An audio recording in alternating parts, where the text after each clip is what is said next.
Good morning बच्चों। संधि और समास व्याकरण का विभाग देखने के बाद अपन आज देखेंगे कारक। ये प्रश्न चौथे में 1 मार्क के लिए आता है ग्रामर का। कारक पहचान कर उनका भेद लिखना है। भेद मतलब नाम लिखना है। कारक की परिभाषा देखेंगे पहले।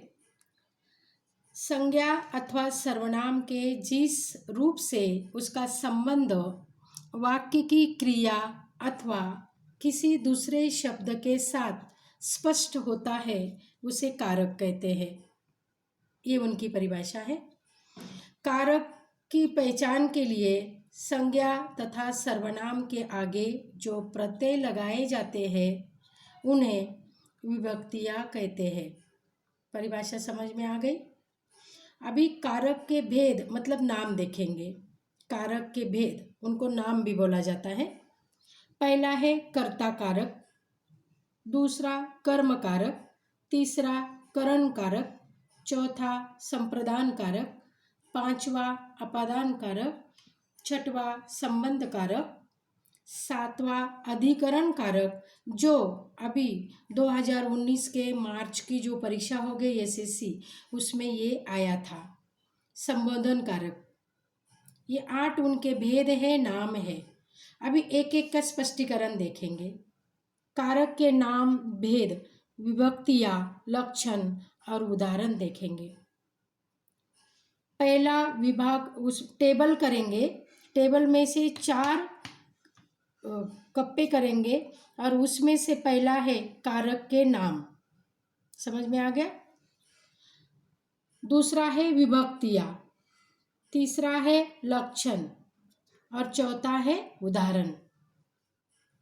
ऐसा टेबल तैयार करेंगे अपन लोग और फिर एक एक का कारक का नाम देखेंगे, विभक्तियां देखेंगे, लक्षण का विचार करेंगे, फिर उदाहरण के साथ स्पष्टीकरण करेंगे। एक कर्ता। कर्ता में विभक्तियां होती है उनका ने। कर्ता में उनकी विभक्तियां क्या होती है? ने। उनका लक्षण देखो कैसे पहचानने। ये क्रिया को करने वाला, क्रिया को करने वाला। उदाहरण देखो, सुरेश ने पुस्तक पढ़ी, तो इसमें कौन सा कारक है? ने। और कर्ता कौन है? सुरेश। सुरेश ने पुस्तक पढ़ी। आ गए समझ में उदाहरण। दूसरा देखेंगे अपन लोग, कर्म। विभक्तियां उसमें है को।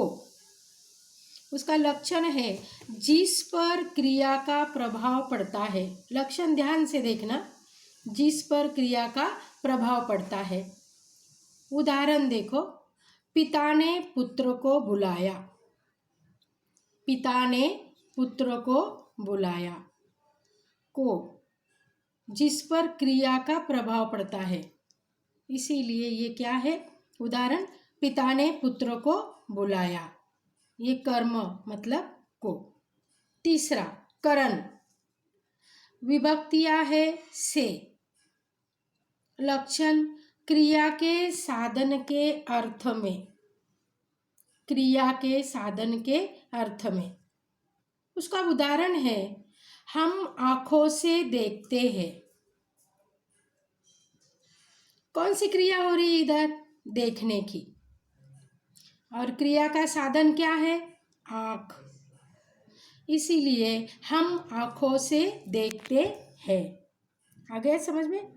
चौथा उदाहरण मतलब चौथा नाम ही उनका भेद, संप्रदान। विभक्तियां है को के लिए। लक्षण जिसके लिए क्रिया की जाती है। जिसके लिए क्रिया की जाती है। उदाहरण, हरि मोहन के लिए मिठाई लाया। किसके लिए क्रिया की गई? मोहन के लिए। हरि ने किसके लिए मिठाई लाई? मोहन के लिए। इसीलिए हरि मोहन के लिए मिठाई लाया। आए समझ में। पांचवा है नाम मतलब भेद उनका, अपादान। उनकी विभक्तियां हैं से। उनका लक्षण है किसी वस्तु से अलग होने का भाव। किसी वस्तु से अलग होने का भाव। उदाहरण देखो, पेड़ से फल गिरा। पेड़ से फल गिरा, यहाँ क्या हो गया है? फल पेड़ से गिर गया है, इसीलिए पेड़ से फल अलग हो गया है, इसीलिए लक्षण उनका है किसी वस्तु से अलग होने का भाव। ये उदाहरण है पेड़ से फल गिरा। आगे का छठवां, संबंध। उसकी विभक्तियां हैं का, के, को, रा, रे, री। उसका लक्षण है अन्य शब्द के साथ संबंध का बोध। अन्य शब्द के साथ संबंध का बोध। उसका उदाहरण देखो बच्चों, यह महेश का घर है। यह महेश का घर है। घर का संबंध किसके साथ आया? महेश के साथ आया, इसीलिए यह महेश का घर है। आ गए समझ में? सातवां है भेद, मतलब नाम, अधिकरण। सातवां क्या है? अधिकरण। उसकी विभक्तियां हैं में, पर। इसका लक्षण है क्रिया के आधार के अर्थ में। क्रिया के आधार के अर्थ में। सिंह वन में रहता है। सिंह कहाँ रहता है? वन में रहता है, तो उसमें कारक क्या है? में। कारक क्या है उसका? में। और ये अभी 2019 के मार्च के एग्जाम में आया था, 1 मार्क के लिए। यही उदाहरण में अधिकरण कारक ऐसा लिखा था बच्चों ने। आठवां है संबंध बोधक, संबोधन। आठवां है संबोधन। उसकी विभक्तियां है हे, अजी, अरे, अहो। हे, अजी, अरे, अहो। लक्षण, किसी को पुकारने के अर्थ में। आवाज देना है किसी को, किसी को पुकारने के अर्थ में, ये उनका लक्षण है। उसका उदाहरण देखो, अरे लड़के इधर आना। अरे लड़के इधर आ, या आना।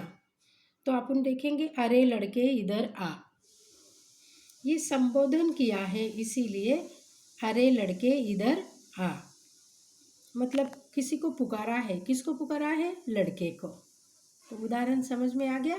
तुम लोग बोलेंगे कि तीसरे करण के भेद में भी से है और 5वें के अपादान में ही से है, लेकिन लक्षण ध्यान से देखना है।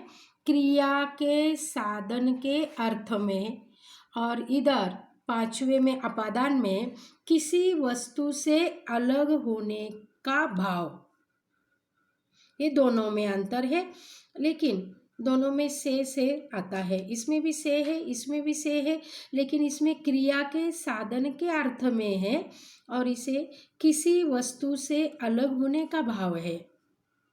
दोनों का अलग अलग अर्थ है।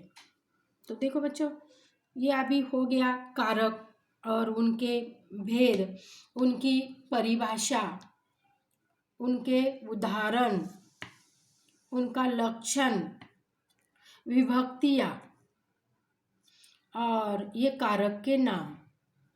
ये ग्रामर विभाग जो होता है अपना क्वेश्चन में, उत्तर पत्रिका में 4था भाग, उसमें 1 मार्क के लिए आता है, लेकिन ये सब अपने को करना ही है। ये सब जब ध्यान में आएगा, सबसे महत्वपूर्ण है परिभाषा ध्यान में रखना और कारक का लक्षण ध्यान में रखना। एक परिभाषा और एक लक्षण तुम्हारे ध्यान में आ गया कि उदाहरण आंखों के सामने आते ही तुम लोग तुरंत पहचान जाएंगे कि कारक का नाम क्या हो सकता है।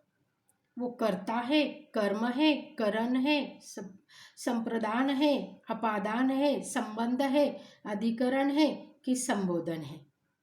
समझ में आ गया? ये ग्रामर का तीसरा हिस्सा। पहले संधि हो गया, समास हो गया, अभी अभी कारक। एक कविता पूरी हो गई है। ये सब लिख के रखना है स्वाध्याय में।